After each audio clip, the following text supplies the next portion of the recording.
Hello दोस्तों, नमस्कार। आप सभी लोगों का स्वागत है हमारे यूट्यूब चैनल स्टडी फायर में।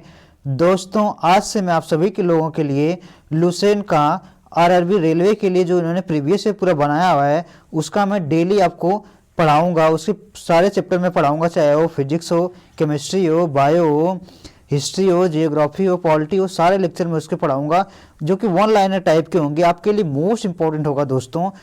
तो सबसे पहले मैं उठाऊंगा आपका प्राचीन भारत। तो प्राचीन भारत के वन लाइनर जो कि सारे जो क्वेश्चन दिए हुए हैं ये रेलवे में आए हुए हैं प्रीवियस ईयर, चाहे वो 2021 में हुआ था रेलवे टीयर 1 उसका, या चाहे जितने भी हुए हैं आरआरबी एनटीपीसी में हुए हों, चाहे ग्रुप डी में हुए हैं, चाहे किसी भी एग्जाम में हुए पेपर हैं, उन सभी का ये प्रीवियस ईयर दिया हुआ है।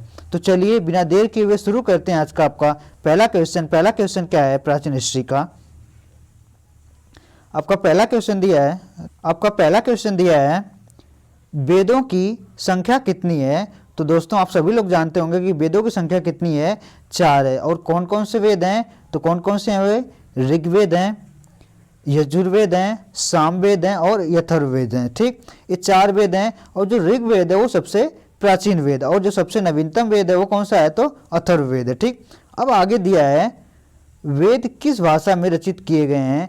तो वेद किस भाषा में रचित किए गए हैं दोस्तों, तो संस्कृत भाषा में रचित किए गए हैं। आगे दिया है अगला क्वेश्चन, किसे श्रुति भी कहा जाता है। तो वेद को क्या कहा जाता है, श्रुति भी कहा जाता है। ठीक, अगला क्वेश्चन है हिंदुओं का प्रथम पवित्र ग्रंथ कौन सा है। तो हिंदुओं का प्रथम पवित्र ग्रंथ कौन सा है, तो वेद है। ठीक, सबसे प्राचीन वेद कौन सा है, तो जो सबसे अभी मैंने बताया कि सबसे प्राचीन वेद कौन सा है, तो ऋग्वेद है। ठीक, अगला क्वेश्चन है ऋग्वेद में कितने श्लोक हैं। तो ऋग्वेद में दोस्तों 1028 श्लोक हैं। कितने श्लोक हैं, 1028 श्लोक। अगला क्वेश्चन है ऋग्वेद के किस मंडल में शूद्र का उल्लेख पहली बार मिलता है। तो ऋग्वेद के 10वें मंडल में शूद्र का उल्लेख पहली बार मिलता है। अगला क्वेश्चन है प्रसिद्ध गायत्री मंत्र का उद्गम कहाँ से हुआ है। तो गायत्री मंत्र का उद्गम दोस्तों कहाँ से हुआ है, तो ऋग्वेद से हुआ। और किस मंडल में जिक्र है गायत्री मंत्र का, तो ऋग्वेद के 3रे मंडल में गायत्री मंत्र का जिक्र है दोस्तों। ठीक,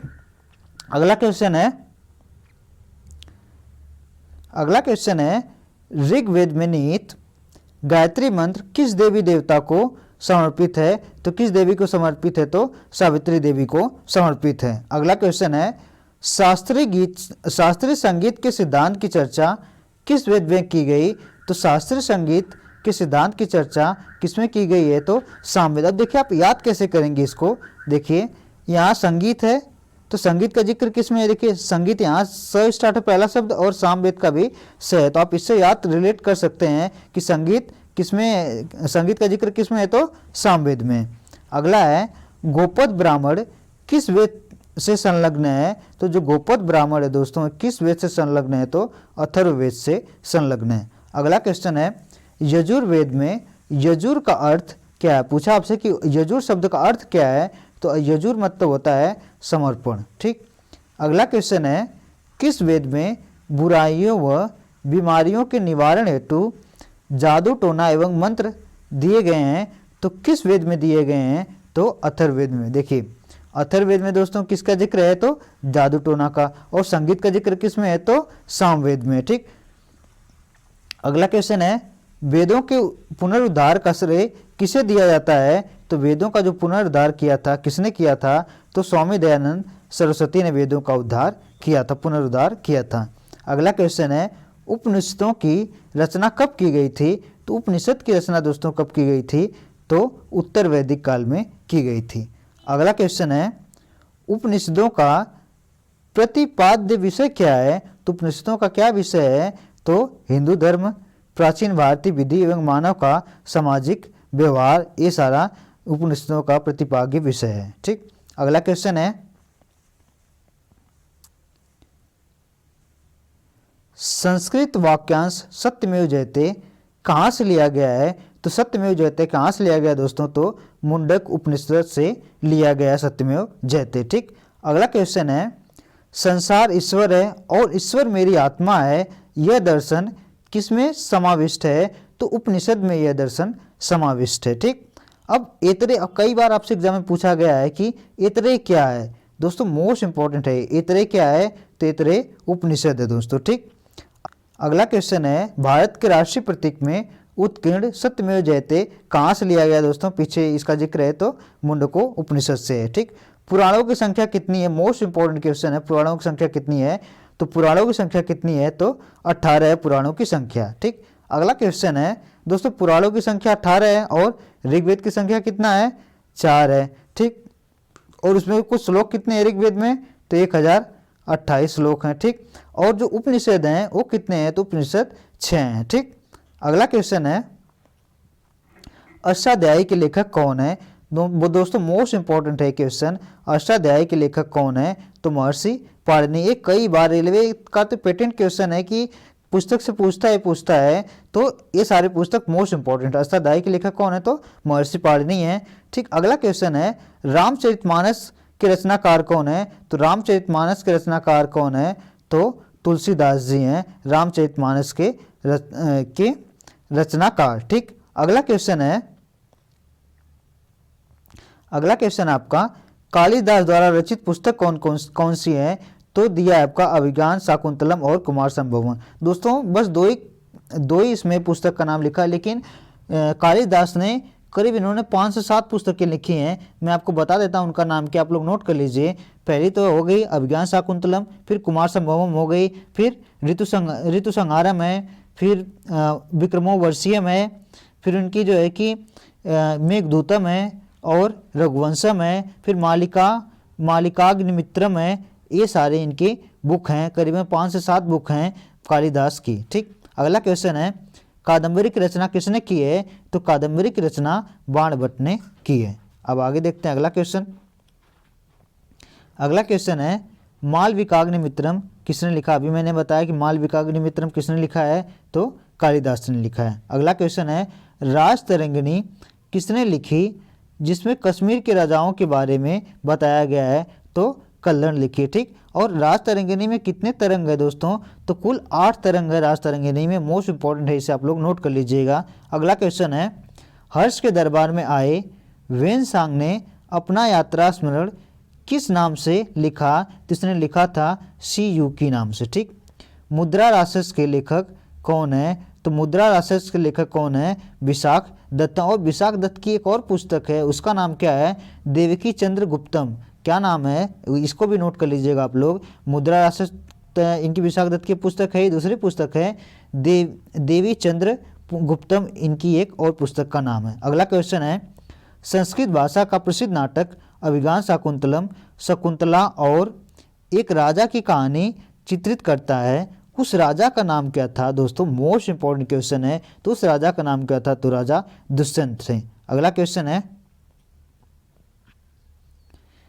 संस्कृत भाषा के लिए व्याकरण किसने लिखा? तो संस्कृत भाषा के लिए व्याकरण किसने लिखा था? तो महर्षि पाणिनि ने लिखा था व्याकरण। ठीक, अगला क्वेश्चन है, पंचतंत्र के लेखक कौन है? तो पंचतंत्र के जो लेखक हैं वो विष्णु शर्मा है। दोस्तों जितनी बुकें हैं मोस्ट इंपॉर्टेंट है, आप सभी लोग ध्यान से इसे देखिएगा और इसे नोट डाउन कर लीजिएगा। या इसी जो मैं पढ़ा रहा हूँ इसी को आप 3 से 4 बार इस वीडियो को देख लेंगे तो आपको सारी चीज़ें याद रहेंगी, कभी भूलेंगे नहीं, 3 से 4 बार आप देख लिए तो।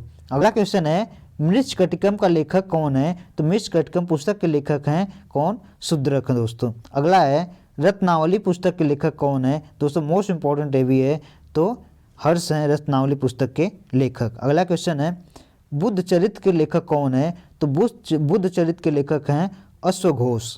अगला क्वेश्चन है, विख्यात पुस्तक इंडिका किसने लिखी है? तो इंडिका किसने लिखी है? मेगास्थनीज ने लिखी है दोस्तों। और इस मेगास्थनीज किसके दरबार में आया था?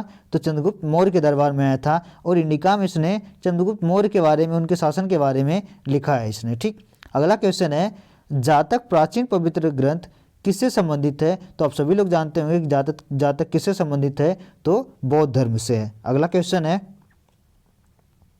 दोस्तों मोस्ट इंपॉर्टेंट है आप सभी लोगों के लिए, आरआरबी एनटीपीसी टियर 2 के लिए और आरआरसी ग्रुप डी के लिए। ठीक, आप लोग ध्यान से पढ़िएगा इन सारे क्वेश्चन को। अगला क्वेश्चन है, बौधायन, मानव, अपस्तंभ और कात्यायन कौन थे? ये कौन थे? प्राचीन भारतीय गणितज्ञ थे। कौन कौन से लोग थे वे? बौधायन, मानव, अपस्तंभ, कात्यायन, ये प्राचीन भारतीय गणितज्ञ थे। अगला क्वेश्चन है, किस राजा की कहानी मुद्रा राक्षस नाटक का विषय है? तो किस राजा की कहानी में मुद्रा राक्षस का नाटक का विषय है? तो चंद्रगुप्त मौर्य की। ठीक, अगला क्वेश्चन है न्याय सूत्र के लेखक कौन है दोस्तों? तो न्याय सूत्र के लेखक हैं महर्षि गौतम दोस्तों। ठीक दोस्तों, एक्चुअली क्या है, न्याय शास्त्र या न्याय दर्शन कहें। ठीक, तो न्याय दर्शन को महर्षि गौतम ने लिखा, और भी कई दर्शन है, मैं उसको बोल देता हूँ, आप लोग इसे नोट कर लीजिएगा। तो एक दर्शन है सांख्य दर्शन। तो सांख्य दर्शन को किसने लिखा है? तो महर्षि कपिल मुनि ने लिखा है सांख्य दर्शन को, और ये सबसे प्राचीन दर्शन है। ठीक, अगला दर्शन है योग दर्शन। योग दर्शन को किसने लिखा है? तो महर्षि पतंजलि ने लिखा है। और न्याय दर्शन मैंने बताया दिया कि महर्षि गौतम ने लिखा है, यहाँ पर दिया है। और अगला दर्शन है वैशेषिक दर्शन। तो वैशेषिक दर्शन को किसने लिखा है? तो कणाद ने लिखा है। एक और दर्शन है, इसका नाम है मीमांसा। तो मीमांसा को किसने लिखा है? तो महर्षि जैमिनी ने लिखा है मीमांसा दर्शन। ये दर्शन है दोस्तों मोस्ट इंपॉर्टेंट है, एक बार मैं फिर बोल देता हूँ, आप लोग नोट कर लीजिएगा। सांख्य दर्शन को किसने लिखा है? कपिल मुनि ने लिखा है। योग दर्शन को पतंजलि ने लिखा है। न्याय दर्शन को गौतम ऋषि ने लिखा है। अब यहाँ पर है न्याय दर्शन, वैशेषिक है कणाद दर्शन, मीमांसा है जैमिनी। ये सारे दर्शन हैं। ठीक, आगे हम चलते हैं अपने अगले क्वेश्चन पर। अगला क्वेश्चन है मत विलास प्रहसन किसने लिखा है? तो मत विलास प्रहसन किसने लिखा है? तो महेंद्र वर्मन ने लिखा है मत विलास प्रहसन दोस्तों। ठीक, अगला क्वेश्चन है आपका, अगला क्वेश्चन दिया है संस्कृत भाषा में रचित ऋतुसंहार के लेखक कौन थे? तो मैंने अभी बताया दिया था वहाँ पर कालिदास की सारी कृति के बारे में। तो कालिदास ने ऋतुसंहार लिखा, और ऋतुसंहार किस में लिखा है? तो संस्कृत भाषा में लिखा है ऋतुसंहार। ठीक, अगला क्वेश्चन है कथा सरित सागर किसने लिखा था? तो कथा सरित सागर किसने लिखा था? तो सोमदेव ने लिखा था कथा सरित सागर। अगला क्वेश्चन है हिंदू विधि पर एक पुस्तक मिताक्षरा किसने लिखा? दोस्तों मोस्ट इंपॉर्टेंट है, मिताक्षरा को लिखा है विज्ञानेश्वर ने। अगला क्वेश्चन है किस महाकाव्य का नाम प्रारंभ में जय संहिता था? तो दोस्तों ये भी मोस्ट इंपॉर्टेंट है। ये सारे क्वेश्चन मोस्ट इंपॉर्टेंट है, मान के चलिए टीयर 2 में इससे क्वेश्चन तो आने तय हैं। ठीक, किस महाकाव्य का प्राचीन नाम जय संहिता है? तो महाभारत का नाम जय संहिता प्राचीन नाम था। ठीक, अगला क्वेश्चन है अमर भारती महाकाव्य महाभारत के लेखक कौन है? तो महाभारत के लेखक हैं ऋषि वेद व्यास ने महाभारत लिखा है। अगला क्वेश्चन है हिंदुओं का पवित्र ग्रंथ भागवत गीता किसने भागवत गीता सम्मिलित है? तो महाभारत में सम्मिलित है भागवत गीता। ठीक, अगला क्वेश्चन है श्रीमद् भागवत गीता की रचना मूलतः किस भाषा में की गई है? तो श्रीमद् भागवत गीता की मूलतः जो रचना की गई थी वे संस्कृत भाषा में की गई थी। ठीक, अगला क्वेश्चन है किस धार्मिक ग्रंथ में वर्णित भाषा और पद्धतियाँ वेदों से मिलते जुलते हैं? तो किस से मिलते जुलते हैं धार्मिक ग्रंथ? तो वे जिंद अवस्था से मिलते जुलते हैं, वेदों से मिलते हैं। ठीक, अगला क्वेश्चन है हेलियोडोरस की वेशनगर अभिलेख से उल्लेख होता है? तो किसका उल्लेख होता है? तो वासुदेव का उल्लेख होता है। अगला क्वेश्चन है पूरा लेखा शास्त्र किसका अध्ययन है? तो पूरा लेखा शास्त्र किसका अध्ययन है? तो शिलालेख का अध्ययन है दोस्तों। ठीक, तो हमका अगला क्वेश्चन है इलाहाबाद स्तंभ शिलालेख किससे संबंधित है? तो ये समुद्रगुप्त से संबंधित है। ठीक, अब दोस्तों कई और महत्वपूर्ण शिलालेख हैं जिनको मैं बोल देता हूँ, आप सभी लोग इसे नोट डाउन कर लीजिएगा। तो एक शिलालेख है हाथी गुम्फा अभिलेख, इसको किसने लिखा है? तो कलिंग राजा खारवेल ने लिखा है। अगला है कि गिरनार जूनागढ़ या गिरनार अभिलेख, इसको किसने लिखा है? तो रुद्रदामन ने लिखा है। अगला अभिलेख है नासिक अभिलेख, तो नासिक अभिलेख को किसने लिखा है? तो गौतमी बलश्री ने लिखा है। ठीक, अगला है प्रयाग स्तंभ किस राजा संबंधित है? तो समुद्रगुप्त से है। इहोल अभिलेख है पुलकेशिन द्वितीय से। मंदसौर अभिलेख है मालवा नरेश यशोवर्मन से। ग्वालियर अभिलेख दोस्तों प्रतिहार नरेश बोस से। भीतरी एवं जूनागढ़ अभिलेख है स्कंदगुप्त से। दोस्तों मोस्ट इंपॉर्टेंट है ये सारे। और एक और है वो है देवपाड़ा अभिलेख, वो इसे बंगाल शासक विजय सेन ने लिखा था। तो जो शिलालेख हैं ये मोस्ट इंपॉर्टेंट है, इससे क्वेश्चन आने तय हैं। तो मैंने बोल दिया जितने उन सभी शिलालेखों को आप सभी लोग नोट डाउन कर लीजिएगा। अगला है शिलालेख है, देखिए एओल का दे दिया आगे कि एओल शिलालेख किससे संबंधित है, तो पुलकेशिन द्वितीय से है। ठीक, ब्राह्मी लिपि को किसने स्पष्ट किया था, तो ब्राह्मी लिपि को किसने स्पष्ट किया था, तो जेम्स प्रिंसेप ने ब्राह्मी लिपि को स्पष्ट किया था। अगला क्वेश्चन है फायान किसके शासनकाल में भारत आया था, तो फायान चंद्रगुप्त द्वितीय के शासनकाल में भारत आया था। अगला क्वेश्चन है ग्रीक राजदूत मेगास्थनीज किसके दरबार में ठहरा था, तो चंद्रगुप्त मौर्य के दरबार में ठहरा था और इसकी पुस्तक का नाम है इंडिका। अगला क्वेश्चन है फायान कहाँ का निवासी था, तो फायान कहाँ का निवासी था, तो वो चीन का निवासी था। अगला क्वेश्चन है विदेशियों में भारत में सबसे पहले कौन आया था, तो कौन आया था, तो वो मेगास्थनीज आया था भारत में सबसे पहले। ठीक, अगला क्वेश्चन है मशहूर चीनी यात्री वेनसांग की यात्रा का यादगार कहाँ स्थित है, जो मशहूर चीनी यात्री वेनसांग आया था वो उसका यादगार स्थान कहाँ है, तो वह नालंदा आया था पढ़ाई करने के लिए। ठीक, तो और किसके दरबार में रहता था, आया था, तो वे हर्षवर्धन के शासनकाल में आया था वेनसांग। ठीक, अगला क्वेश्चन है आर्यभट्ट प्रसिद्ध थे, तो आर्यभट्ट क्या थे प्रसिद्ध, तो यह गणितज्ञ थे। अगला क्वेश्चन है प्राचीन भारत के विख्यात व्यक्तित्व वाले पाणिनि थे, तो ये क्या थे, एक व्याकरण थे, इन्होंने व्याकरण लिखा था महर्षि पाणिनि ने। ठीक, अगला क्वेश्चन है प्राचीन भारत में कौन सी एक लिपि दाएं से बाएं ओर लिखी जाती है, जैसे उर्दू लिखा जाता है ऐसे इधर से लेकर कैसे लिखा जाता है, दाएं से बाएं तरफ जाते हैं, उसी तरह से एक लिपि थी खरोष्ठी लिपि जो प्राचीन भारत में लिखी जाती थी। ठीक, अगला क्वेश्चन है दोस्तों वो था पूरा प्राचीन इतिहास। अब मैं बात करता हूँ प्राग ऐतिहासिक काल की, इससे कुछ इंपॉर्टेंट क्वेश्चन है, इसे देख लेते हैं। तो भारत में पूरा पाषाणिक मानव माने जाते थे, तो वो क्या माने जाते थे, तो ये आदि मानव माने जाते थे, पूरा पाषाणिक मानव। ठीक, मनुष्य के प्रारंभिक इतिहास में आदि मानव मूलतः थे शिकारिक संग्रहक थे। ठीक, अगला क्वेश्चन है पूरा पाषाण काल में आदि मानव के मनोरंजन का साधन क्या था, तो शिकार था उनके मनोरंजन का साधन। अगला क्वेश्चन है किस कारण से पूरा पाषाण युग का नवपाषाण युग में परिवर्तन संभव हो सका, तो किस कारण से हुआ, तो अनाज की उत्पत्ति के कारण पूरा पाषाण काल युग का परिवर्तन किस में हो गया, नवपाषाण युग में हो गया। अगला क्वेश्चन है प्राचीन लोगों ने किसके प्रयोग से औजार का आकार बनाया था, तो किसके प्रयोग से बनाया था, तो पत्थर के प्रयोग से औजार बनाया था। अगला क्वेश्चन है वह प्रथम धातु कौन सी थी जिसका मनुष्य ने प्रयोग किया था, तो तांबा थी वो प्रथम धातु। दोस्तों मोस्ट इंपॉर्टेंट है। अगला क्वेश्चन है नवपाषाण काल के लोगों द्वारा पाला गया प्रथम पशु कौन था, तो कौन सा पशु था, तो कुत्ता था नवपाषाण काल में। दोस्तों मोस्ट इंपॉर्टेंट है। ठीक, अगला क्वेश्चन है सैन्य शासन का व्यवहार प्रथम बार भारत में किसने किया था, तो ग्रीकों ने किया था।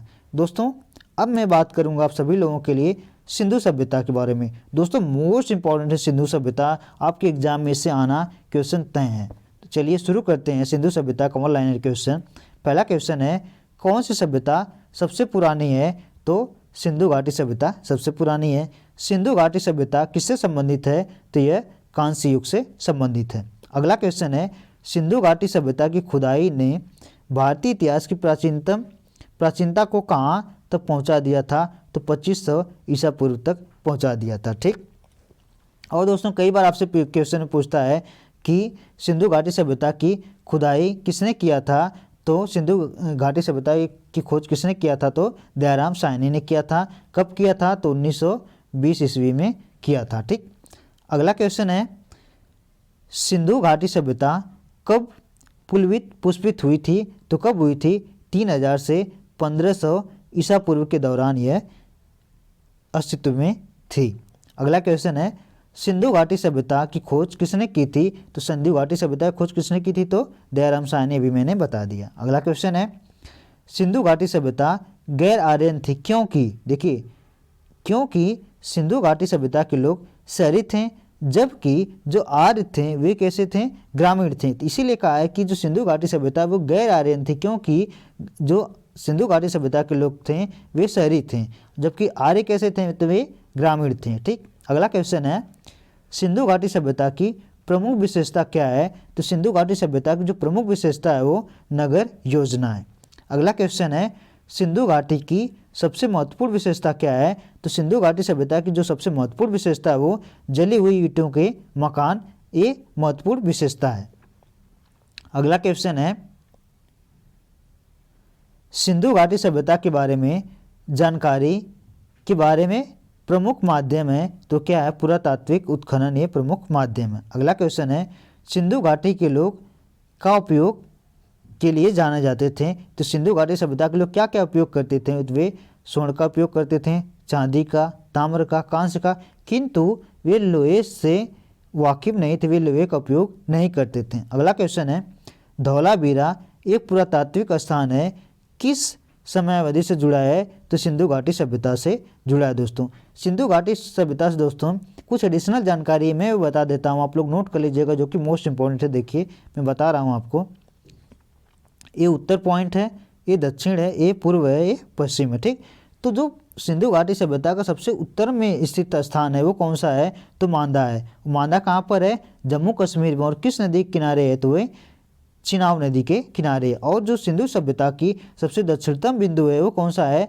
दाइमाबाद है। ये कहाँ पर है? तो ये महाराष्ट्र में है। किस नदी किनारे है? तो यह गोदावरी नदी के किनारे।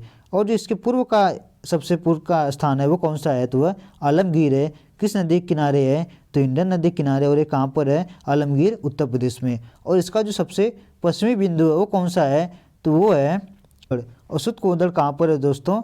तो ये बलूचिस्तान में। और किस नदी किनारे स्थित है? तो वह दास नदी के किनारे स्थित है दोस्तों। ये एडिशनल जानकारी है। अब आगे बढ़ते हैं अपने अगले क्वेश्चन पर। अगला क्वेश्चन क्या है?